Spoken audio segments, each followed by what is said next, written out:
So finished the conversion, left and right side are both done.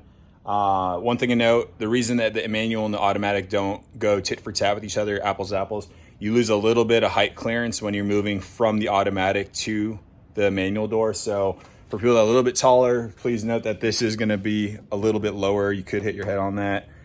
That's just the price of doing business. Save yourself $1,500 by doing it yourself, and you know, this is much easier to replace. But here you go, you see I still gotta clasp these three down. I gotta fix these pieces right here.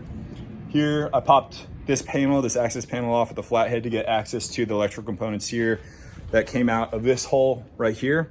So this is where that actuator actually plugged in. It'll be referenced later in the video. Haven't figured out how I wanna splice this together yet. But essentially pull this out.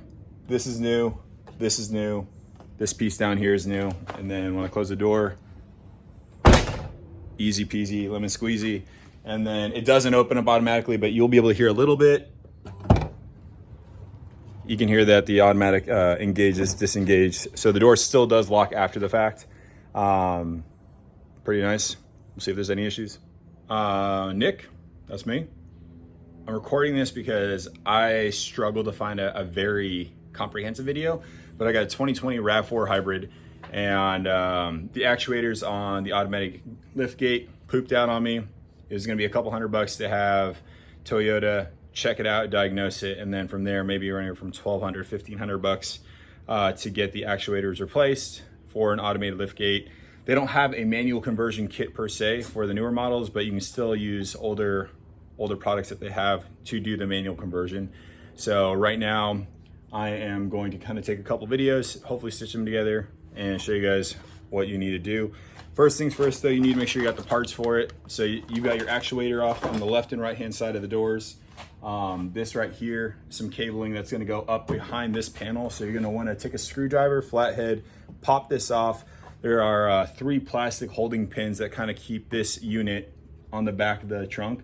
Feel free to just kind of pull them down. With the handle itself, if you need extra access, you do need to take off with a 10mm hex. So you should be pretty good with that, and a socket wrench, so it takes care of everything you need. But essentially, once you pull the panel off, you can disengage this electrical component from the actuator itself. The flathead, you are gonna need to just kind of pry in there a little bit. Let's see, I've got one right here. This is from the left side, so this is the actuator. You can see here, this is the electrical component that plugs in. So once you pop that out from the coupler on the inside behind this panel, it's very easy to thread it out of this tiny little hole on the right-hand side. Very easy, you can see that this little water stopper more or less is what we're gonna be pulling from. It's connected to the actuator. So once this is unplugged, we can gently pull this and disengage this, pull this out. You do wanna use a 10mm hex to remove this. So you've got your actuator that goes up to the top of the car as well as the base of the trunk. You wanna remove this portion first because that's gonna cause this actuator to swing freely. And once this is able to swing, then you can get access to the bolts back up here. So take off this aspect first, loosen this up, actuator swings down. We'll disengage these 2 pieces up here. Once that's done, you can remove the actuator from the car itself. The replacement pieces that you need are left and right specific, so do not get those confused with one another. Assemble it together where you've got the actuator in the center as well as this portion and this portion. You can reuse the same bolts that you took off initially.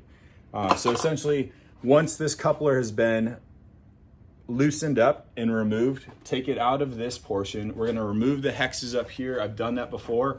Currently, I got a stand holding the weight of the trunk. You can use a 6-foot ladder. I have a 5-foot, which wasn't high enough. So this is gonna be what's happening.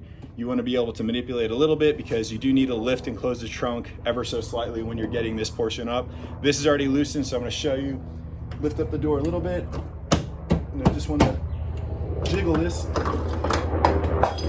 So now that actuator is loose, so I've got access to the 2 bolts up here. You can't reuse these parts. They're slightly different between the automated and manual lift. So you kind of want to make sure that you're going about that way.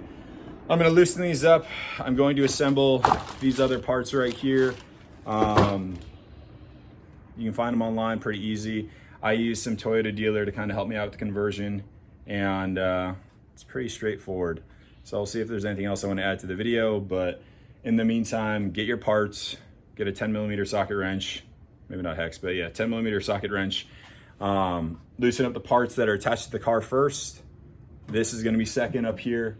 Once that's off, put the other 3 pieces together on the manual piston or manual actuator, attach it up here at the door first, and then once that's attached, we're gonna attach it down to the actual trunk, and you should be good to go. So that's a quick 4-minute video on how to do a manual conversion on your 2020 RAV4. Everything else that I've seen so far is either on a Highlander or it's gonna be on a 2016, 2017. So I wanted something a little bit more updated for the 2020, 2021, etc. Save you guys $1,500, takes you maybe 30 minutes.